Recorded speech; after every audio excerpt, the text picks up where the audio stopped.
ரீசெண்டா பாத்தீங்கன்னா டைலர் அக்கா ஸ்கேம், பிசினஸ் விசஸ் ஸ்கேம் அப்படின்ற ஒரு வீடியோ போட்டிருந்தோம். அந்த வீடியோல பிரியாணி மேன் பிசினஸ் பத்தின தப்பான புரிதல்களோட பல விஷயங்களை ஷேர் பண்ணியிருந்தாரு. அது எல்லாமே தப்பு நம்ம எக்ஸ்பிளைன் பண்ணியிருந்தோம். ஆனா அந்த வீடியோ எதுக்காக போட்டோமோ அந்த மாதிரி அந்த வீடியோ இப்ப பாக்குறாங்கன்னு கேட்டா அதுதான் இல்ல. பல பேர் பல கொஸ்டின்ஸை பல விதமா கேட்டிருக்காங்க. என்னதான் நான் இன்டென்ட் பண்ணி போட்ட விஷயம் அது இல்லைனாலுமே மற்றவங்க அதை அப்படியே நினைக்கிறாங்க. ஸோ அப்படி அவங்க நினைக்கிறதுக்காகவே சில விஷயங்களை கிளாரிஃபை பண்ண வேண்டியது இருக்கு. ஸோ அதான் இந்த வீடியோ பண்ண போறோம்.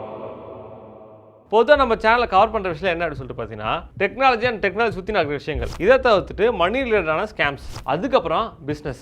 நான் இதுக்கு முன்னாடியே ஹவ் ஐ மேட் 1 crore அப்படின்னு ஒரு வீடியோ போட்டிருப்பேன். அதுலேயே வந்து பார்த்தீங்கன்னா கிரியேட்டர் எக்கனாமி எப்படி ஒர்க் ஆகுது, ஒரு யூடியூபர் எப்படிலாம் சம்பாதிக்க முடியும் அப்படின்றதுமே பிஸ்னஸ் ரிலேட்டாக பேசியிருப்பேன். இந்த மாதிரி நான் எந்த ஒரு வீடியோ போட்டாலுமே அதில் பார்த்தீங்கன்னா ஆண்டர்பிரினர்ஷிப்போட டச் லைட்டாக எப்பயும் இருந்துகிட்டே தான் இருக்கும். எக்ஸாம்பிள் கூகுளோட பிஸ்னஸ் மாடல் வீடியோ. லாஸ்ட்டாக போட்ட வீடியோ இது எந்த கேட்டகரியில் வரும்னா கண்டிப்பாக இது ஒரு மணி ரிலேட்டட் ஸ்கேம் பற்றின வீடியோ தான். அது மட்டும் இல்லாமல் முக்கியமாக நான் பார்க்கறது பிசினஸ் பத்தி நீங்க ஏன் ப்ரோ பேசுறீங்க, நீங்க டெக் பத்தி தானே பேசுறீங்க அப்படி சொல்லி கேட்டா நான் பொதுவா வந்து பாத்தீங்கன்னா மொபைல்ஸ் பத்தி போடாம பிசி பத்தி போடுவேன். அதுக்கான ரீசன் என்னன்னா பிசி என் லைஃப் வந்து எம்பவர் பண்ணுச்சு. சின்ன வயசுல எனக்கு பிசி ஆக்சஸ் இருந்தனால தான் என்னால இன்டர்நெட் ஆக்சஸ் பண்ண முடிஞ்சது. அது மூலம் தான் பிசி பில்டிங் கத்துக்கிட்டேன். அது மட்டும் இல்லாம ப்ரோக்ராமிங் கத்துக்கிட்டேன். இந்த ப்ரோக்ராமிங் பிசி பில்டிங் தான் என்ன இந்த இடத்துக்கு கொண்டு வந்துச்சு. அதனால தான் என்ன எம்பவர் பண்ண பிசி பில்டிங் அப்படின்ற கண்டென்ட் நான் பண்ணிட்டு இருக்கேன். அதே மாதிரி எஜுகேஷன் பத்தின கண்டென்ட்ஸ் பண்ணுவேன். நான் எப்பயும் பிலீவ் பண்றது எஜுகேஷன் தான் நம்மள எப்பயுமே அல்டிமேட்டா எம்பவர் பண்ணுன்றது. இப்போ என்ன எம்பவர் பண்றது பிசினஸ். அது மட்டும் இல்லாம என்ன சுத்தி இருக்க பல பேரை எம்பவர் பண்றது பிசினஸ் தான். காலை ஏந்ததுல இருந்து சாயங்காலம் நீங்க தூங்குற வரைக்கும் ஒரு பிசினஸோட பொருளை நீங்க கன்சியூம் பண்ணுவீங்க, இல்ல நீங்க ஏதோ ஒரு பிசினஸ்ல வேலை செய்வீங்க. சோ அதனால எந்தெந்த விஷயத்துல என்ன எம்பவர் பண்ணுச்சோ அதை பத்தி நான் பேசுவேன். சோ அப்படிப்பட்ட பிசினஸ் பேசிக் அண்டர்ஸ்டாண்டிங்கே இல்லாம பிரியாணி மேன் பேசியிருந்தாரு. சோ அதெல்லாம் தப்பு அப்படின்ற சொல்றதுக்காக தான் அந்த வீடியோவே. சோ இதுதான் அந்த வீடியோ பண்றதுக்கான இன்டென்ஷன். அந்த வீடியோல பல விஷயங்களை பேசியிருக்கோம். அந்த வீடியோல பேசின விஷயங்களுக்கு கிரிட்டிசம் வந்துச்சான்னு கேட்டா இல்ல. பிரியாணி மேனுக்கும் இர்ஃபான் ஷேக்கும் இதுக்கு நடுவில் வந்து பாத்தீங்கன்னா ஒரு பிரச்சனை வந்துச்சு. அந்த பிரச்சனைக்கு நடுவில் நாம வீடியோ போட்டதுனால இர்ஃபான் ஷேக் சப்போர்ட் பண்றதுக்காக தான் இந்த வீடியோ போட்டேன் அப்படின்ற ப்ராஜெக்ட் ஆயிடுச்சு. ஆனா இர்ஃபான் ஷேக் பத்தி எதுவுமே நான் பேசியிருக்க மாட்டேன். ஏன் அந்த வீடியோலயே இந்த வீடியோ வந்து இவங்க பிரச்சனை ஸ்டார்ட் ஆகிறதுக்கு முன்னாடி பண்ண வீடியோ, அவங்க ரெண்டு பேருக்கு பிரச்சனை பர்சனலா போற மாதிரி இருக்கு, அதனால அதை பத்தி பேச வேண்டாம் அப்படின்னு சொல்லியிருந்தேன். பிரியாணிக்கார நண்பருக்கும் பிரியாணி சாப்பிட்றவங்களுக்கும் சண்டை ஆகி போச்சு. அதை பத்தி கீழே கமெண்ட்ல கேட்காதீங்க. அந்த பிரச்சனைக்கு இந்த வீடியோ சம்மந்தமே கிடையாது. அது வந்து பர்சனல் பிரச்சனை மாதிரி போகுது. சொல்லலாம் 50 எதுவும் சொல்றது கருத்துக்கள் இல்லை. ஆனா அதுக்கு அந்த கேள்வி என்னன்னா ஜெண்டர் ரிவீலும் ஆக்சிடென்ட்டும் பர்சனல் பிரச்சனையா அப்படின்றது தான். ஆனா நான் மீன் பண்ணது என்னன்னா இவங்க ரெண்டு பேரும் ஆளுக்கு ஆள் மாறி மாறி கெட்ட திட்டுக்க ஆரம்பிச்சிட்டாங்க. சோ அப்படின்ற விஷயத்தை நான் பர்சனல் பிரச்சனை மாதிரி போகுதுன்னு சொன்னே தவிர இந்த ஜெண்டர் ரிவீலையோ ஆக்சிடென்ட் மேட்டரையோ பர்சனல் பிரச்சனை சொல்லல. ப்ரோ பர்சனல் பிரச்சனை இல்லைன்னா நீங்க அதை பேச வேண்டியது தானே, ஏன் நீங்க அதை பேசல அப்படின்னு சொல்லிட்டு கேட்டீங்கன்னா இந்த வீடியோ மாதிரியே நான் இதுக்கு முன்னாடி டிடிஎஃப் பத்தின ஒரு வீடியோ போட்டிருக்கேன். இந்த வீடியோல எப்படி இந்த டேலர் ஸ்கேம் இல்லைன்னு சொல்லணும், அதே மாதிரி அந்த வீடியோலையும் டிடிஎஃப் ஸ்கேம் பண்ணலன்னு சொன்னது மட்டும் இல்லாம டிடிஎஃப் எப்படி ஸ்கேம் பண்ணாங்க அப்படின்ற மாதிரி சொல்லியிருப்பேன். அது உங்களுக்கு ஹெல்ப்ஃபுல்லா இருந்த மாதிரி டிடிஎஃப் ஹெல்ப்ஃபுல்லா இருந்திருக்கும். ஆனா டிடிஎஃப் பிரச்சனை இது மட்டும் தான் கேட்டீங்கன்னா இதுக்கு முன்னாடி ஹை ஸ்பீட்ல வண்டி ஓட்டினான்னு ஒரு கேஸ் இருக்கு, ஸ்டன் பண்ணி ஆக்சிடென்ட் ஆச்சுன்னு ஒரு கேஸ் இருக்கு, போன் பேசிட்டு வண்டி ஓட்டினாரு அப்படின்னு ஒரு கேஸ் இருக்கு, இப்போ ரீசெண்டா திருப்பதியில வந்து பாத்தீங்கன்னா பிராங்க் பண்ணாரு அப்படின்னு ஒரு கேஸ் இருக்கு. ஆனா இதை பத்தி நான் பேசவே இல்லை. அந்த டிடிஎஃப் ஜிபிஎஸ் பத்தி தான் பேசியிருக்கேன். ஏன் அப்படின்னா எதெல்லாம் என்னோட டெரிட்டரிக்குள்ள வருமோ அதை பத்தி மட்டும் தான் பேசுவேன். டெரிட்டரிக்குள்ள வரலனா அதை பத்தி நான் பேசவே மாட்டேன். ஆனா அதுக்காக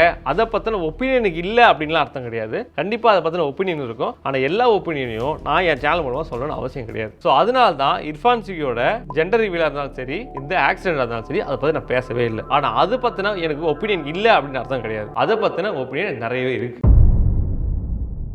முதல்ல இங்க பெரிய பிரச்சனை என்னன்னா இந்த குரூப்பிசம் அப்படின்ற மேட்டர் தான். நான் வந்து பாத்தீங்கன்னா இதுக்கு முன்னாடி இர்ஃபான் ஷேக்கோட வீடியோ பண்ணியிருக்கேன். அதனால இர்ஃபான் ஷேக்காக நான் இந்த வீடியோ போட்டேன் அப்படின்ற மாதிரி பல பேர் நினைச்சிட்டு இருக்காங்க. ஆனா ஆக்சுவலா இந்த வீடியோக்கும் இர்ஃபான் ஷேக்கும் சம்மந்தமே கிடையாது. நான் டைம் லைனோட உங்களுக்கு ப்ரூஃபோட சொல்றேன். கரெக்டா பார்த்தா 9th ஜூலை வந்து பாத்தீங்கன்னா பிரியாணி மேன் இந்த வீடியோ போட்டிருந்தாரு, டைலர் அக்காவோட ஸ்கேம் வீடியோ. இந்த வீடியோ பார்த்ததுக்கப்புறம் என்ன பண்ணேன்னா எனக்கு இருக்கிற பிசினஸ் சர்க்கிள்ல பேச ஆரம்பிச்சேன். அவங்களுமே பார்த்துட்டு என்ன சொன்னாங்கன்னா இது இல்லாம தப்பா இருக்கு, இது மாதிரி பண்ணா வந்து இந்த டிஜிட்டல் கோர்ஸ் சேல் பண்றவங்களே வரமாட்டாங்க, பிசினஸ் பத்தி ஒரு தெரியாம சொல்றது இந்த 8 ஈகோசிஸ்டத்தை தமிழ்நாட்டில் அழிச்சிரும் அப்படின்ற மாதிரி சொல்லிட்டு இருந்தாங்க. இதுக்கப்புறமா இதை பத்தி வீடியோ போடலாமா இல்லையான்றத முடிவு பண்றதுக்காக ட்ரேலர்க்கா உண்மையா ஸ்கேம் பண்றாங்க இல்லையா அப்படின்னு சொல்லிட்டு ஒரு ஸ்டோரி போட்டிருந்தேன். இது எப்பன்னா 17ஆம் தேதி. இந்த டைம் அப்போ இங்களுக்கு பிரச்சனை ஆரம்பிக்கவே இல்லை. அந்த ஸ்டோரியில வந்து பாத்தீங்கன்னா எல்லாருமே ஆமா ஸ்கேம் அப்படின்னு சொல்லிட்டு இருந்தாங்க. அது மட்டும் இல்லாம ஏன் ஸ்கேம்னு சொல்றீங்க, உங்க பிஓவி சொல்லுங்க அப்படின்னு கேட்டா எல்லாருமே வந்து பாத்தீங்கன்னா பிரியாணி மேன் வீடியோ பார்த்தேன் அப்படின்னு தான் சொன்னாங்க. ஸோ இவரோட ஒரு வீடியோவால எல்லாருமே ஒரு ஆக்சுவல் பிசினஸ் ஸ்கேம் நினைச்சிடறாங்க அப்படின்றது தான் இங்க பெரிய ப்ராப்ளமா இருந்தது என்ன பொறுத்த வரைக்கும். வரைக்கும். இதுக்கப்புறம் என்ன ஆச்சுன்னா, நான் போட்ட ஸ்டேட்டஸை பார்த்து டயலோ டிசைன்ஸே வந்து எனக்கு மெசேஜ் பண்ணியிருந்தாங்க. ஹாய் ப்ரோ, இந்த மாதிரி உங்க இது பார்த்தேன், உங்களுக்கு டேட்டா வேணும் நானே தரேன், ஏன்னா அவர் சொன்னால் தப்பு, நாங்கள் கரெக்டாக தான் பிசினஸ் பண்றோம் அப்படின்ற மாதிரி எனக்கு மெசேஜ் போட்டுருந்தாங்க. நான் என்ன பண்ணா, சரி ஓகே அப்படின்னு சொல்லிட்டு நீங்க கூகுள் மீட் வாங்க, நம்ம ஒன்றா டிஸ்கஸ் பண்ணுவோம், நீங்க சொல்லிட்டு நான் டேட்டாலாம் உங்களுக்கு என்னென்ன தேவைன்னு சொல்றேன், சொல்லுங்க அப்படின்னு சொல்லிட்டு கேட்டிருந்தேன். ஸோ இதுக்கப்புறமா அடுத்த நாள் நான் என்ன பண்ணா, இவங்ககிட்ட பேசுறதுக்கு முன்னாடி ஆடிட்டர் கூட ஒரு கால் போயிருந்தேன். இந்த ஜிஎஸ்டி ட்ரஸ்ட் இந்த மேட்டர் பத்தினா டேட்டா நமக்கு தெரிஞ்சுக்கணும் அப்படின்றதுக்காக. 85% ஆஃப் த ஃபண்ட் ரிசீவ் பண்ணதை செலவு பண்ணியே ஆகணும்னு ஒரு ரூல் இருக்கு பப்ளிக் ட்ரஸ்ட். 15% அலவன்ஸ் கொடுப்பாங்க. அந்த 15%மே வந்து அடுத்த வருஷத்துக்குள்ள செலவு பண்ணிருக்கணும். அதுவும் ஒரு ரூல் இருக்கு. அது மட்டும் இல்லாம என்னென்ன கேள்வி இவங்க கேட்கணும் அப்படின்ற ஒரு விஷயம் இருக்கு இல்லையா? ஸோ அதெல்லாம் வந்து ஒரு டாக்குமெண்ட்ல ரெடி பண்ணிட்டு அதுக்கப்புறம் தான் கூகுள் மீட் போயிருந்தேன். இந்த கூகுள் மீட் போன டேட் வந்து 18th ஜூலை. ஹலோ. யா, ஐ அம் ஆடிபிள். எஸ், நான் சொல்லுங்க. ஹாய். ஓகே, இதுக்கப்புறமா அவங்க சொன்ன டேட்டா எல்லாத்தையுமே கிராஸ் செக் பண்ணோம். அந்த கிராஸ் செக் பண்ணதுக்கு அப்புறமா சில விஷயங்களை லீகல் அட்வைசர் கிட்டயும் கேட்டிருந்தோம். இந்த விஷயத்தை கிராஸ் செக் பண்ணிட்டு ஸ்கிரிப்டா மாதிரி எங்களுக்கு 21 வரைக்கும் ஆயிடுச்சு. இந்த 21 அன்னைக்கு தான் நாங்க வீடியோ ஷூட் பண்ணோம். இப்போதான் ஃபர்ஸ்ட் இர்ஃபான் வந்து பார்த்தா ரிப்ளை கொடுக்குறாரு. இது வரைக்கும் இர்ஃபானுக்கும் பிரியாணி மேனுக்கும் பிரச்சனை ஸ்டார்ட்டே ஆகல. ஆக்சுவலா இந்த வீடியோ கொஞ்சம் பெருசா இருந்தனால நாங்க 2 days எடுத்தோம், 21, 22. இதனால தான் வந்து பார்த்தா ஹூடி வந்து 2 மாறி இருக்கும். இதுக்காக ஷூட் பண்ணதுக்கு அப்புறமா இது எடிட் டெஸ்க்கு போகுது. எடிட் டெஸ்க்ல இருந்து அதுக்காக எடிட் பண்ணி நாங்கள் டியூஸ்டேவே கொண்டு வரணும்னு பார்த்தோம், கொண்டு வர முடியல. அப்புறம் வந்து வெனஸ்டே இந்த மாதிரி கொண்டு வர பார்த்தோம், அப்பயும் முடியல, ஏன்னா எடிட் ரொம்ப பெருசாக போயிடுச்சு. அதுக்கப்புறமா இது சண்டே தான் கொண்டு வந்தோம், அதுவுமே சண்டே ஈவினிங். இந்த மேட்டருக்கும் இர்ஃபான் சிவிக்கும் சம்பந்தமே இல்லை. ஏன் அப்படின்னா நான் காட்டின உங்களுக்கு ப்ரூஃப்லேயே தெரியும். எல்லாமே வந்து பார்த்தா இவங்க சண்டை ஆரம்பிக்கிறதுக்கு முன்னாடி நடந்த கான்வர்சேஷன்ஸ் அண்ட் மீட்டிங்ஸ். இப்படி இருக்கும்போது நான் எப்படி இர்ஃபானுக்காக வீடியோ பண்ணுவேன்? அது மட்டும் இல்லாமல் பிரியாணி மேன் இர்ஃபான் சிவிக்கு ரிப்ளை கொடுத்து 2 days வந்து வீடியோ வந்து பப்ளிஷ் ஆயிடுச்சு. ஸோ 2 days எப்படி வந்து இவ்வளோ பெரிய வேலையை பண்ண முடியும்? நீங்கள் சொல்கிற மாதிரி இர்ஃபான் சிவிக்கு சப்போர்ட் பண்ணி தான் நான் வீடியோ போட்டேன்னா நான் இர்ஃபான் சிவி பற்றியே பேசியிருப்பேனே. ஏன்னா அதுக்கு சில கண்டென்ட் இருக்கு. இல்லை ப்ரோ, நீங்கள் இர்ஃபான் கிட்ட காசு வாங்கிட்டீங்க அப்படின்னு சொன்னீங்கன்னா, முதல்ல நான் இர்ஃபானை இது வரைக்கும் 4 தடவை தான் நேர்ல மீட் பண்ணி ஃபர்ஸ்ட் 2 தடவை பிசி பில் பண்றதுக்காக, 3வது வந்து பாத்தீங்கன்னா ஒரு ஈவென்ட் வச்சிருந்தாரு, அப்ப மீட் பண்ணிருக்கேன். அதுக்கப்புறமா அந்த மிஸ்டர் பிசி வீடியோ இருக்குல்ல, அப்பதான் மீட் பண்ணேன். சோ இது வரைக்கும் நான் ஒரு 4 தடவை தான் மீட் பண்ண ஒரு நபருக்காக நான் ஏன் வந்து இவ்வளவு பெரிய வீடியோ பண்ணணும்? அதே மாதிரி காசு வாங்கிட்டு நிறைய பேர் சொல்றாங்க, இந்த மாதிரி கிட்ட காசு வாங்கி தான் நான் சம்பாதிக்கணும் அப்படின்னா நான் ஏன் வந்து எல்லாரையும் வந்து ப்ரொமோஷன் பண்ணும்போது பெய்டு ப்ரொமோஷன் போடுங்க அப்படின்னு சொல்லிட்டு இருக்கேன். நான் கேட்கறது ஒரு ப்ரொமோஷன் போட்டு விடுங்களேன், நான் நல்லது தானே சொல்றேன்ற மாதிரி தான் இருக்கும். ஏன்னா பெய்டு ப்ரொமோஷன் போடாம போட்டா நிறைய ப்ரொமோஷன் பண்ணலாம், பெய்டு ப்ரொமோஷன் போட்டா மக்கள் வந்து இன்ட்ரெஸ்ட் காட்ட மாட்டாங்க. அப்படி இருந்துமே பெய்ட் ப்ரொமோஷன் போட்டு தான் போகணும். நான் ஏன் வந்து எல்லாரும் கேட்டிருக்கேன்? ஏன் இர்ஃபான் சிவியே கேட்டு நான் வீடியோ போட்டேன், நான் தான் ஃபர்ஸ்ட். அதாவது பார்த்தீங்கன்னா நான் 2-3 வருஷத்துக்கு முன்னாடியே இர்ஃபான் சிவி ஒரு ப்ரொமோஷன் சொல்லாமல் போட்டிருக்காருன்னு சொல்லிட்டு கிரிட்டிசைஸ் பண்ணி வீடியோ போட்டோம். அப்படி இருக்கும்போது நான் ஏன் இவர்கிட்ட காசு வாங்கிட்டு வந்து வீடியோ போடணும்? முதல்ல அவர்கிட்ட காசு வாங்கி சம்பாதிக்கிறதுக்கு எனக்கு நான் வருமானம் இல்லாமையா இருக்கு. அது மட்டும் இல்லாமல் நான் ஏற்கனவே சொன்ன 40 பேர் வேலை செய்யற ஒரு பிரைவேட் லிமிடெட் கம்பெனியோட டேரக்டர் நான். ஸோ அப்படின்னும் போது நான் ஏன் அவர்கிட்ட காசு வாங்கணும்? அப்படி நான் காசு வாங்கிட்டு வீடியோ போடணும் அப்படின்னா 2 டியோபோலி ப்ராசர் கம்பெனி இருக்கான், யாருன்னு உங்களுக்கு தெரியும். அதுல ஒருத்தர் வந்து 10 லட்ச ரூபாய் கொடுக்குறேன், ஒருத்தனை பத்தி பேசவே பேசாதான்னு சொல்லிட்டு ஸ்பான்சர் பண்ணான். அது மட்டும் இல்லாமல் அவன் திருப்பி வந்து ஆப்போசிட் கம்பெனிக்கார வந்து ஏதாவது ப்ரொமோஷன் ஸ்பான்சர் கொடுத்தாங்க இந்த மீன் டைம்ல, அதுவும் சேர்த்து நானே பே பண்றேன். ஆனா அதையுமே நான் கேன்சல் பண்ணிட்டேன். இதை பத்தி நான் ஆல்ரெடி வந்து பாத்தீங்கன்னா மெட்டா மங்கீஸ் பாட்காஸ்ட்ல சொல்லியிருக்கேன். ஒரு பிராண்ட் வந்து என்ன பண்ணாங்கன்னா வந்து நான் உங்களுக்கு ஸ்பான்சர் பண்றேன், அவங்களோட காம்படிட்டர் இருப்பாங்கல்ல, காம்படிட்டர் உங்களுக்கு இந்த மீன் டைம்ல இந்த மாசம் இத்தனை மாசம் உங்களை வந்து நான் வாங்கிடுவேன் பே பண்ணின்ற மாதிரி. நீங்க வந்து இந்த இத்தனை மாசத்துல அவங்களோட காம்படிட்டர் வந்து உங்களுக்கு ஸ்பான்சர் பண்ணா அவன் எவ்வளவு ஸ்பான்சர் பண்றான்னு கொட்டேஷனுக்கு அனுப்புங்க, இது அனுப்புங்க, அந்த காசை நான் உனக்கு தரேன்னு சொன்னேன். இவங்களை பத்தி பேசாததும் காசு தரான், அவங்களை பத்தி பேசாம இருக்கிறதும் காசு சம்பாதிக்கிறது 1000 வழி இருக்கு. ஆனா அதுல எது எத்திக்கலான வழியோ அதை மட்டும் நான் பண்ணுவேன் தவிர இந்த மாதிரி சீப்பான வேலை நான் பண்ணவே மாட்டேன். இதுக்கு முன்னாடி வீடியோஸ் பார்த்தீங்கன்னா தெரியும் நான் எந்த அளவுக்கு என்னோட எத்திக்ஸ்ல ரொம்ப ஸ்ட்ராங்கா இருப்பேன் அப்படின்னு. அதே மாதிரி இர்ஃபான் சிவி எனக்கு ஃப்ரெண்ட்லாம் கிடையாது, ஹாய் பாய் சொல்ற மாதிரியான ஒரு ரிலேஷன் தான் தவிர மற்றபடி அவருக்கு எனக்கு பெரிய பழக்கமே கிடையாது. சரிங்க ப்ரோ, உங்களுக்கு வந்து அந்த கார் ஆக்சிடென்ட்லயும் ஜெண்டர் ரிவ்யூ ஒப்பீனியன் இருக்குன்னா அதை சொல்ல வேண்டியதானே அப்படின்னு சொல்லிட்டுனா, இப்போ பிரியாணி மேன் வந்து கார் ஆக்சிடென்ட் பத்தி பேசிதான் பிரியாணி மேன் இர்ஃபான் சிவின் போயிட்டு சண்டே ஆகி இப்போ அவர் எங்க இருக்கான்னு தெரியும். இப்போ நான் வந்து சம்பந்தமே இல்லாம வந்து உள்ள வந்து பேசினா எனக்கு என்ன ஆயிருக்கும்? இப்போ பிரியாணி மேல இர்ஃபான் சிவி பேசுற மாதிரி A2D விசஸ் இர்ஃபான் சிவி பேசி A2Dக்கு வந்து இர்ஃபான் மேல வந்து வன்மம், A2Dக்கு வந்து இர்ஃபான் மேல வந்து வைத்தறிச்சல் அப்படி இப்படின்னு சொல்லிட்டு பேசி என்ன வந்து அது மாதிரி ஆக்கியிருப்பீங்க. அந்த டிராமா தான் உங்களுக்கு தேவைப்படுதா என்ன? அது மட்டும் இல்லாம அதுக்காக தான் நான் பேசாம இருக்கிறேன் கேட்டா இன்னொரு காரணமும் இருக்கு. அது என்ன? ஃபர்ஸ்ட் விஷயம் car accident. First of all நான் ஏற்கனவே சொன்ன மாதிரி காம்பிடன்ஸ் ஒரு விஷயம் இருக்கு. அது என்ன அப்படின்னா நான் ஒரு விஷயம் பேசுறேன்னா அதை பத்தி எனக்கு தெரிஞ்சிருக்கும். தெரியாம ஒரு விஷயம் பேசவே முடியாது. தெரிஞ்சிருக்கா என்ன அர்த்தம்னா நான் இப்போ டெக்னாலஜி பத்தியோ இல்ல பிசி பில்டிங் பத்தி பேசுறேன்னா நான் இதுக்கு முன்னாடி ப்ரோகிராமரா ஒர்க் பண்ணிருக்கேன், கேம் டெவலப்பரா இருந்திருக்கேன். சோ அப்படினும் டெக்னாலஜி பத்தின பேசிக் அண்டர்ஸ்டாண்டிங் எனக்கு எப்பவுமே இருக்கும். அது மட்டும் இல்லாம பிஇ கம்ப்யூட்டர் சயின்ஸ் முடிச்சே இருக்கேன். இது என்னோட காம்பிடன்ஸ். எதுக்காக டெக்னாலஜி பத்தி பேசுறதுக்கு, இதுக்காக பிசினஸ் பத்தி பேசுறதுக்கு. நான் பிசினஸ் பண்ணிட்டு இருக்கேன், அதனால நான் பிசினஸ் பத்தி பேசுறதுக்கான காம்பிடன்ஸ் எனக்கு இருக்கு. ஆனால் இப்போ இந்த கார் ஆக்சிடென்ட் பத்தி எடுத்தோம் அப்படின்னா அதை பத்தி பேசுறதுக்கு எனக்கு காம்பிடன்ஸ் இருக்கான்னா இல்ல.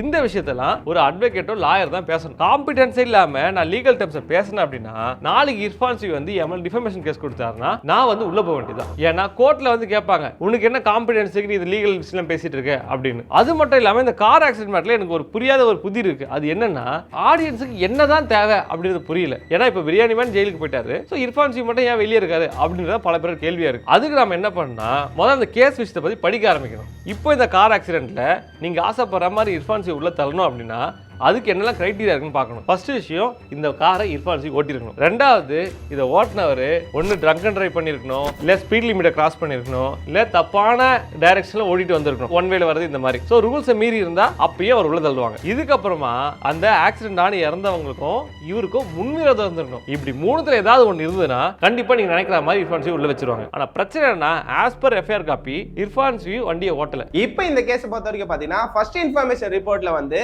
இர்ஃபானோட அவரோட ரிலேட்டிவ் தான் ஓட்டிருக்கான்னு சொல்லிட்டு ஃபர்ஸ்ட் இன்ஃபர்மேஷன் ரிப்போர்ட்ல போட்டிருக்கான்னு சொல்லிட்டு எல்லா நியூஸ்ல ரிப்போர்ட் ஆயிருக்கு. ஸோ அப்படின்னும் போது இர்ஃபான் சிவி உள்ள தூக்கி வைக்க முடியாது. ரெண்டாவது, இதை பத்தி இன்வெஸ்டிகேட் பண்ணி போடுங்க ப்ரோ அப்படின்னீங்கன்னா இந்த கேஸ் இப்போ கோர்ட்ல இருக்கு, ஹை கோர்ட்ல இருக்கு. ஹை கோர்ட்டோட கேஸை போயிட்டு இன்வெஸ்டிகேட் பண்ணுறது சிஐடியா இல்ல டிடெக்டிவ் ஏஜென்சியா இல்ல அதான் என் வேலையா? நான் அப்படி பண்ண என்ன ஆகும்னா கோர்ட்ல இருக்கிற மேட்டரை பத்தி பப்ளிக் பிளேசஸ்ல அவதூறு பரப்புறன்னு சொல்லிட்டு கண்டெம்ட் ஆஃப் கோர்ட்னு சொல்லிட்டு என்ன தூக்கி உள்ள வச்சிருவாங்க. ஸோ இதுதான் பேசிக் ரூல். ஒரு கேஸ் கோர்ட்ல இருக்குன்னும் போது அது ப்ரொசீட் ஆக விடணும். நம்ம ஏதாவது டிஸ்டர்ப் பண்ணோம் அப்படின்னா கண்டெம்ட் ஆஃப் கோர்ட் பண்றோம்னு சொல்லிட்டு நம்மள தூக்கி உள்ள வைக்கிறது நிறைய வாய்ப்பு இருக்கு. இப்போ நான் இதை பத்தி பேச நினைச்சாலுமே என்னால பேச முடியாது, ஏன்னா அதான் லா. ரெண்டாவது, ஜெண்டர் ரிவீல். இந்த ஜெண்டர் ரிவீல் பத்தின தனிப்பட்ட ஒப்பீனியன் எனக்கு நிறையவே இருக்கு. நான் இதை பத்தி இர்ஃபான் சிவிக்கிட்டே சொல்லிட்டேன், ஏன்னா இது ரொம்பவே தப்புன்னு. ஆக்சுவலா அது பாரு, இந்த மிஸ்டர் பீஸ்ட் வீடியோ வந்து பாத்தீங்கன்னா இந்த சம்பவத்துக்கு பக்கத்துல அந்த டைம்ல தான் நான் எடுத்திருப்போம். அந்த டைம் ஷூட் முடிஞ்சதுக்கு அப்புறமே நான் கிட்டத்தட்ட ஒரு 2 hours கிட்ட இது தப்புன்னு சொல்லி நான் பேசியிருக்கேன் ஷூட் பண்ண இடத்துல. அவர்கிட்டயான்னு கேட்டீங்கன்னா அவர்கிட்ட இல்ல, மத்த ஹோமிஃபை டீம் கிட்ட. ஏன்னா அன்னைக்கு ஷூட் வந்து பாத்தீங்கன்னா சீக்கிரம் முடிச்சுட்டு சீக்கிரம் கிளம்பிட்டாரு. மத்தவங்க கிட்ட வந்து பேசிட்டு இருந்தேன் இந்த ஜெண்டர் ரிவீல் ரொம்ப தப்பான விஷயம், அவர்கிட்ட வந்து தப்புன்னு சொல்லி தான் ஆகணும், அவர் தப்புன்றதை பிலீவ் பண்றா இல்லையா அப்படின்ற கேள்விகள் எனக்கு நிறையவே இருந்தது. அதை நான் கேட்டேன். ஆனா இதுலயே வந்து இர்ஃபானை வந்து உள்ள தள்ளணும், ஏன் ப்ரோ வெளியே இருக்காரு அப்படின்னு சொல்லி கேட்டீங்கன்னா அங்கே ஒரு சிக்கல் இருக்கு. அது என்னன்னா இந்த சட்டம் வந்து 1994ல அந்த டைம்ல இர்ஃபான் சிவி மாதிரி ஒரு இன்ஃப்ளூயன்சர் துபாய்க்கு போயிட்டு அங்க வந்து ஜெண்டர் கண்டுபிடிச்சிட்டு இங்க வந்து ரிவீல் பண்ணுவாங்க அப்படின்ற மாதிரியான கிளாஸ் இல்ல. ஜெண்டர் ரிவீல் இந்தியால பண்ணா தப்பு அப்படின்னு தான் இருக்க தவிர ஃபாரின்ல போய் பண்ணிட்டு வந்தா தப்பா சரியான்னு எதுவுமே இல்லை. ஏன்னா அங்க தப்பும் இல்லை சரியான, ஏன்னா அங்க எழுதவே இல்லை. ஸோ அது வந்து பாத்தீங்கன்னா லீகலும் இல்லை இல்லீகலும் இல்லை, ஏன்னா அது அன்டிஃபைன்டா இருக்கு. ஸோ அப்படின்னும் போது ஈவன் தோ கவர்மெண்ட் வந்து ஆக்ஷன் எடுக்கணும்னு நினைச்சாலுமே ஆக்ஷன் எடுக்கவே முடியாது, ஏன்னா அங்க லால இல்ல. சோ அதனால நீங்க ஆசைப்படுற மாதிரி அவ்வளவு உள்ள தூக்கி வைக்க முடியாது. இந்த செக்ஷன் 22 படி அட்வர்டைஸ் பண்றது ப்ராப்ளமான ஒரு விஷயம். அதை இர்ஃபான் பண்ணிருக்காரு அப்படின்னா அது மூலமாவும் அரெஸ்ட் பண்ண முடியும். ஆனா இதை நான் சொல்ல முடியாது, லீகல் அட்வைசரும் லாயர்ஸும் தான் சொல்ல முடியும், ஏன்னா என்கிட்ட அதுக்கான காம்பிடன்ஸ் கிடையாது. அதெல்லாம் முடியாது ப்ரோ, இர்ஃபான் எப்படியே உள்ள தள்ளி ஆகணும் ப்ரோ அப்படின்னீங்கன்னா அதுக்கு நீங்க என்ன பண்ணா கோர்ட்ல போயிட்டு பப்ளிக் இன்ட்ரெஸ்ட் லிட்டிகேஷன் ஒன்று இருக்கு. அதாவது பார்த்தீங்கன்னா ஜெண்டர் ரிவீலால நிறைய பேர் பாதிக்கப்பட்டிருக்காங்க, இதனால அது மேல மக்களுக்கு பாதிப்பு இருக்கு அப்படின்னு சொல்லிட்டு ஒரு கேஸை ஃபைல் பண்ணி அதுல இர்ஃபானோட ஃபைட் பண்ணி லீகலா நீங்க ஜெயிச்சிட்டீங்கன்னா இர்ஃபான் சிவியை உள்ள தள்ளிடுவாங்க. ஸோ உங்களோட இன்டென்ஷன் அவர் உள்ள தள்ளுறது தான் அப்படின்னா நீங்க இதுதான் பண்ணுமே தவிர கமெண்ட்ல இருந்து போடக்கூடாது. இதுதான் அந்த கேஸ் பத்தின ஒப்பீனியன். ஆனா ஜெண்டர் ரிவீல் பத்தின என்னோட ஒப்பீனியன் இன்னொன்று என்னன்னா, அவரு அந்த வீடியோ போட்டாரு இல்லையா, போட்டதுக்கு அப்புறமா கவர்மெண்ட் சைட்ல இருந்து அதை தூக்க சொல்லிட்டாங்க. ஆனா இர்ஃபான் சிவி அந்த ஜெண்டர் ரிவீல் பண்ண தப்பு அப்படின்னு உணர்றாரான்னு கேட்டா எனக்கு இன்ன வரைக்கும் தெரியல. ஏன்னா பிரியாணி மேன் கொடுத்த ரிப்ளைலயுமே வந்து பாத்தீங்கன்னா அது தப்புன்னு அவர் ஒத்துக்கவே இல்லை. அப்படின்னும் போது இங்க தான் எனக்கு பிரச்சனை. இது பர்சனலா கிரிட்டிசிசம் நான் இப்போ இங்க வைக்கிறேன். என்ன பொறுத்த வரைக்கும் இந்த ஜெண்டர் ரிவீல்ன்றது ஒரு அயோக்கியதானம் தான். ஏன் நான் அதை சொல்றேன் அப்படின்னா, இப்போ ஆக்சுவலா அந்த என்ன ப்ரோ ஜெண்டர் ரிவீல் தானே ப்ரோ எல்லாருக்குமே தெரியும் அப்படின்னு கேட்டா அதுதான் இல்ல. என் கூட இருக்கிறவங்க ஜெண்டர் ரிவீல் ஒன்று இருக்கவே தெரிய மாட்டேங்குது. ஜெண்டரா ரிவீல் பண்றதுன்றது அவ்வளவு கஷ்டமான விஷயம் கிடையாது டெக்னிக்கலி. ஆனாலுமே அதை யார் ரிவீல் பண்ணாம இருக்காங்கன்னா அதுக்கு ரீசன் வந்து என்னன்னா இந்த கவர்மெண்ட் கல்ச்சர்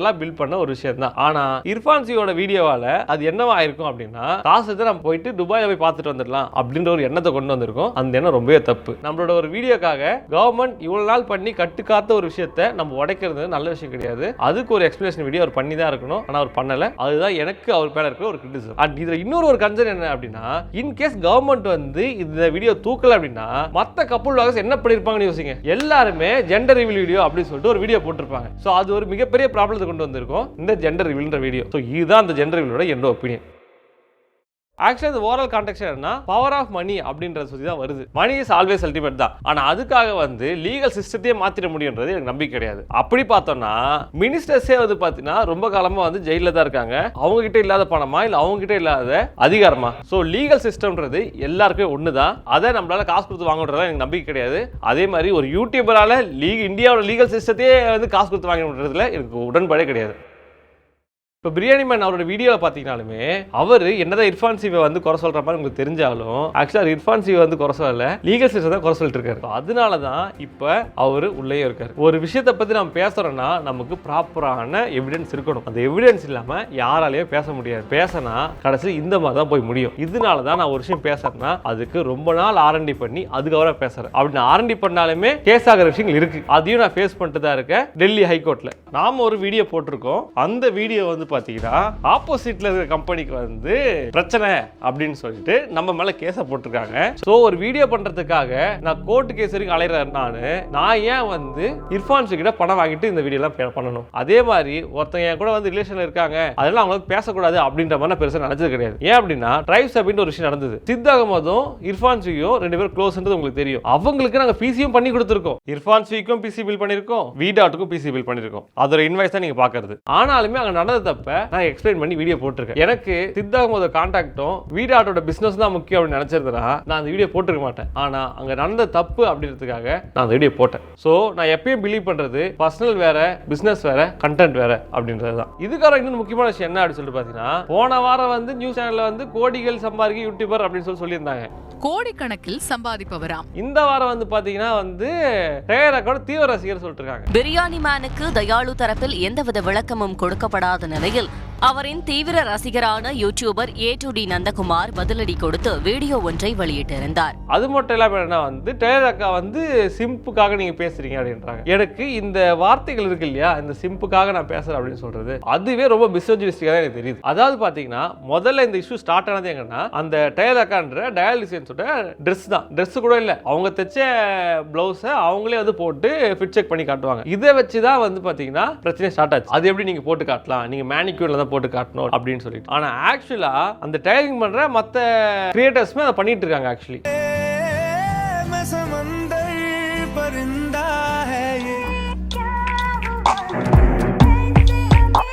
ஸோ அந்த ப்ரொஃபஷன் அப்படிதான் போல, நமக்கு அது புதுசு. ஸோ அப்படின்னும் போது ஒரு ப்ரொஃபஷனுக்காக ஒரு விஷயம் பண்றாங்கன்றத தவறான கண்ணோட்டத்தில் பார்த்து அதை வந்து நீங்க வந்து இதுக்காக தான் அவங்க அதை பண்றாங்க, அதுக்காக தான் இதை பண்றாங்கன்னு சொல்றது உண்மையாவே அது ஆணாதிக்கத்தன சிந்தனை தான். ஆனா அதே சிந்தனையோட தான் ஒரு பொண்ணுக்காக சப்போர்ட் பண்ணி பேசிட்டா அந்த பொண்ணுக்கு சிம்படிக்கிறான் அப்படின்றது. இப்போ டயர் அக்காவுக்கு பதிலாக டயர் அண்ணாவா இருந்தா நான் பேசிருக்க மாட்டேன்னு நினைக்கிறீங்களா? யாரா இருந்தாலும் நான் பேசியிருப்பேன். அப்போ TTFக்கு நான் ஏன் பேசினேன், ஸ்கேம் இல்லை அப்படின்னு சொல்லிட்டு. அதே மாதிரி அமலா சாஜ் ஸ்கேம் பண்ணுதுன்னு ஏன் சொன்னேன்? நான் வந்து சிம்படிக்கல அமலா சாஜுக்கு ஏன் அடிக்கல? ஸோ நான் பேசுறது எது ரைட் எது ராங்கன்றது தான். அப்படி நான் சொன்னதுக்கு மாறா டயர் ஆக்சுவலா ஸ்கேம் தான் பண்றாங்கன்னா அதை சொல்லுங்க, நான் வீடியோ டெலிட் பண்ணி திருப்பி ஒரு வீடியோ கூட போடுறேன். ஆனா அதை யாருமே இங்க பேசுறது இல்ல. அந்த அக்காவுக்கு சிம் படிக்கிறாங்க, அது பண்றாங்க, இது பண்றாங்கன்னு சொல்லிட்டு எதோ பேசிட்டு இருக்காரு. ஸோ இதுவே ஒரு ஆணாதிக்க சிந்தனை தான் தவிர இதுல எந்த ஒரு வாதமும் கிடையாது.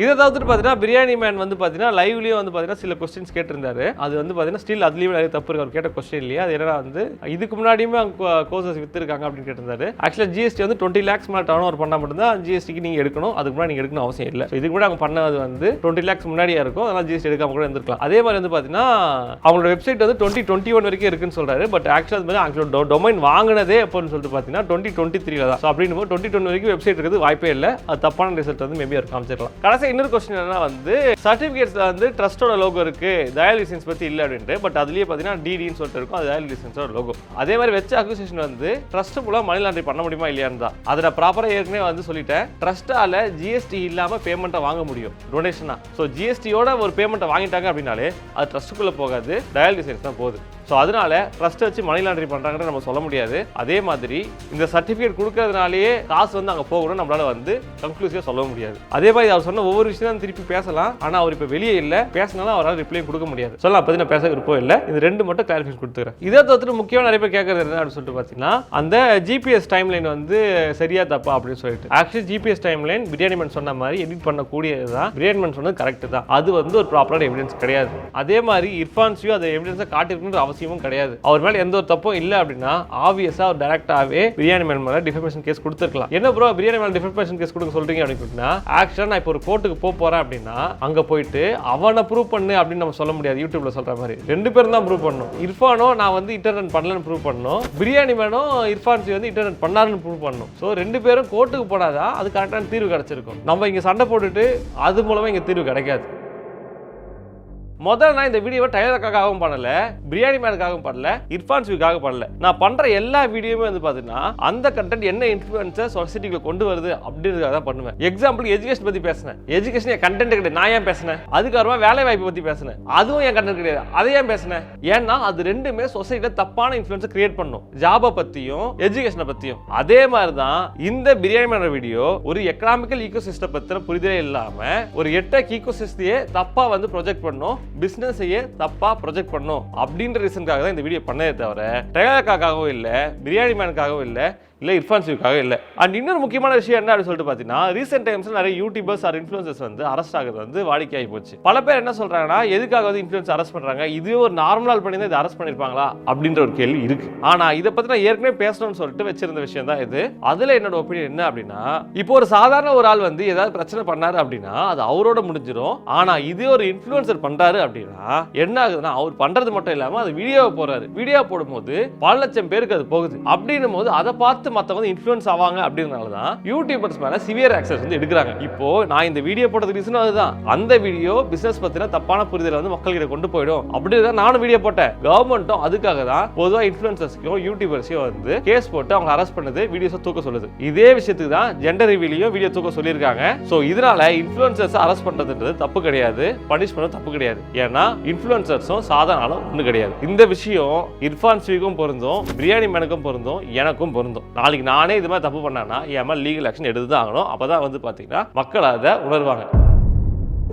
ஆனா என் சைடில் தப்பே இல்லை அப்படின்னு நான் சொல்ல மாட்டேன். என் சைடில் ஒரு தப்பு இருக்கு. அது என்னன்னா, நான் மேபி அந்த வீடியோவை இந்த டைம்ல போட்டுலாம இருந்திருக்கலாம். ஏன்னா இவங்க 2 பேரும் சண்டை போட்டு அது ரொம்ப எமோஷனலா போயிட்டு அவர் எமோஷனல் பிரேக் டவுன்ல இருக்கும் போது நான் இந்த வீடியோ போட்டிருக்கேன். ஸோ அது தவறான முடிவுகளை கொண்டு வந்துருச்சு. ஸோ அது தப்புன்னு நான் இப்போ ஃபீல் பண்றேன். அதுக்கு நான் அப்பாலஜைஸும் பண்றேன். இதை தவிர்த்து அதில் இன்னொரு மிஸ்டேக் ஒன்று இருக்கு. அது என்ன அப்படின்னு சொல்லிட்டு பார்த்தீங்கன்னா, அது இன்ட்ரெஸ்ட்ல பண்ணல, அன்இன்ட்ரெஸ்ட்ல எடிட்ல வந்துச்சு. டைலராக்காவையும் அமலா ஷாஜியை கம்பேர் பண்ணி சொல்லும்போது ஃபர்ஸ்ட் என்ன சொல்லியிருப்பேன்னா, அமலா ஷாஜி வந்து டான்ஸ் ஆடி ஸ்கேம் ப்ரொமோஷன் பண்ணி சம்பாதிக்கிறாங்க அப்படின்னு சொல்லியிருப்பேன். பொதுவாக இன்ஸ்டாகிராம்ல வந்து பாத்தீங்கன்னா டான்ஸ் ஆடி வீடியோ போட்டு அதுல வியூஸ் வந்ததுக்கு அப்புறமா ஸ்கேம் ப்ரொமோஷன் பண்ணி காசு சம்பாதிப்பாங்க. அதுதான் ரைட்டு தான். ஆனா கடைசியா என்ன ஆச்சுன்னா, அந்த ஸ்கேம் ப்ரொமோஷன்றது வராம டான்ஸ் ஆடி சம்பாதிக்கிற மாதிரி வந்திருக்கும். ஸோ அது தப்பு. டான்ஸ் ஆடி சம்பாதிக்கல எந்த ஒரு தப்பும் கிடையாது. ஸ்கேம் ப்ரொமோஷன் பண்ணி பண்ணா மட்டும்தான் தப்பு. ஸோ அதனால அது வந்து தப்பா வந்து ரெஜிஸ்டர் ஆயிடுச்சு. அதுக்கும் சாரி. இதுக்கப்புறம் என்னன்னா வந்து இந்த வீடியோ மேபி நான் ஃபன்னா ஜாலியாக எப்பயும் போல பண்ணாம கொஞ்சம் சீரியஸ் நோட்ல கூட பேசியிருக்கலாம். அதுவும் நான் வந்து தப்பா இருக்கும் போது எனக்கு சிந்தனையும் இருக்கு. இதெல்லாம் தான் நான் சொல்லணும்னு நினைச்சது. அண்ட் கடைசியா சோல்ஜர்ஸ்க்கு சொல்ல வேண்டிய ஒரு விஷயம் இருக்கு. அது என்ன அப்படின்னா, நான் ஒரு விஷயம் சொல்றேன்னா அதை வந்து கம்ப்ளீட்டா அண்டர்ஸ்டாண்ட் பண்ணாம ஆப்போசிட்ல இருக்க நபரை போய் கமெண்ட்ல போட்டு வந்து திட்ட ஆரம்பிச்சிருங்க. நான் இது நீங்க பண்ணக்கூடாது அப்படின்றதுக்காக தான் கடைசியா ஒரு விஷயம் சொல்லியிருந்தேன். ஒரு மனுஷனோட ஆக்ஷனை தான் நம்ம ஹேட் பண்ணதை ஒரு மனுஷனையும் ஹேட் பண்ற கூடாது, அன்லெஸ் அவன் இன்ஹியூமன் பிஹேவியர் பண்ற வரைக்கும் அப்படின்ற மாதிரி. ஸோ எப்பயுமே நம்ம ஒரு விஷயம் அட்ரஸ் பண்ணணும்னா ஒரு செயலை தான் நம்ம வெறுக்கணுமே தவிர அந்த ஆளே வெறுத்துடக்கூடாது. அவன் மனிதத்தன்மையற்ற செயல்கள் செஞ்சா மட்டும்தான் அந்த ஆளே வெறுக்கணும். மனிதத்தன்மையோட இருக்க எல்லாரையுமே மனுஷங்களா நம்ம ட்ரீட் பண்ணி தான் ஆகணும். ஈவன் தான் சின்ன சின்ன மிஸ்டேக் அவங்க பண்ணாலுமே. சோ அதை நான் சொன்னது எதுக்காக, நீங்க வந்து பிரியாணி மேன் அவரை போய் திட்டக்கூடாது அப்படின்றதுக்காக தான். ஸோ அதனால நான் ஒரு விஷயம் சொல்றேன்னா கன்ஸ்ட்ரக்டிவா பேசுங்க. நான் கன்ஸ்ட்ரக்டிவா இருக்கிறது மட்டும் இல்லாமல் பார்க்குற நீங்களும் கன்ஸ்ட்ரக்டிவா தான் இருந்தாகணும். ஏன்னா there are 2 types of criticism. ஒன்று கன்ஸ்ட்ரக்டிவ் கிரிட்டிசிசம், இன்னும் டிஸ்ட்ரக்டிவ் கிரிட்டிசிசம். கன்ஸ்ட்ரக்டிவ் கிரிட்டிசிசம் தான் வைக்கணுமே தவிர டிஸ்ட்ரக்டிவ் கிரிட்டிசிசம் வைக்கக்கூடாது. கலாச்சிக்கிறோம், ஃபன் பண்றோம், ஜாலியாக பண்றோம், அது வேற. ஆனால் ஆப்போசிட்ல இருக்கிறோம் அப்படி இல்லைன்னா நம்ம அது பண்ணக்கூடாது அப்படின்ற ஒரு பாயிண்ட்டும் இருக்கு. அதெல்லாம் பார்த்தீங்கன்னா கொஞ்சம் பார்த்துக்குங்க. கமெண்ட்ஸ்லாம் இனிமேல் கொஞ்சம் பார்த்து போடுங்க. அது மட்டும் இல்லாமல் நிறைய யூடியூபர்ஸ் என்ன பண்ணுறாங்க அப்படின்னா, என்ன டீம் என்ன மேட்ச்னே தெரியாமல் இஷ்டத்துக்கு ஏதோ பேசிக்கிட்டு நான் என்ன சொல்ல வந்தனோ அதை விட்டு வேற யாரும் வந்து ஆடியன்ஸில் வந்து மேனிபுலேட் பண்ணிருக்காங்க. ஸோ இந்த வீடியோ உங்களுக்கு புரிஞ்சிருக்கும். இர்ஃபான்சிக்கும் எனக்கும் எந்த சம்மந்தம் கிடையாது. நான் இதுக்கு 4 தடவை மீட் பண்ணியிருக்கேன். அவர் நானும் பெரிய ஃப்ரெண்ட்ஸ்லாம் கிடையாது. ஸோ அவர் மேலே எனக்கு தனிப்பட்ட டிஃப்ரெண்ட் ஒப்பீனியன்ஸும் இருக்குது. அவருக்கு சொல்லிட்டு நான் வீடியோ போடல. Okay soldiers, this is it. இங்கே யூடியூப்ல குரூப்பிசமோ எதுவுமே கிடையாது. ஆளுக்கு தனி தான் ஒர்க் பண்ணிருக்காங்க. கொலா பண்ணுறோம் இல்லை ஒரு வீடியோ ஒன்றா வருன்றதுக்காகவே மற்றவங்க இது பண்ணாங்கன்னா அதுக்காக வந்து பிளான் பண்ணி ஒருத்தவங்களை அடிக்கிறதுலாம் வந்து கண்டிப்பாக பண்ணவே மாட்டோம். நான் அந்த இன்ட்ரெஸ்ட்டில் பண்ணவே இல்லை. என் வீடியோ ஒழுங்காக பார்த்தாலே தெரியும். நான் இது பிரியாணி மேனுக்கு சப்போர்ட் பண்ணி கடைசியில் பேசியிருப்பேன். சொல்ல பாரு, என் இன்ட்ரெஸ்ட் அது கிடையவே கிடையாது. Okay soldiers, this is it. உங்களை அடுத்த இதில் பார்க்குறேன். பை.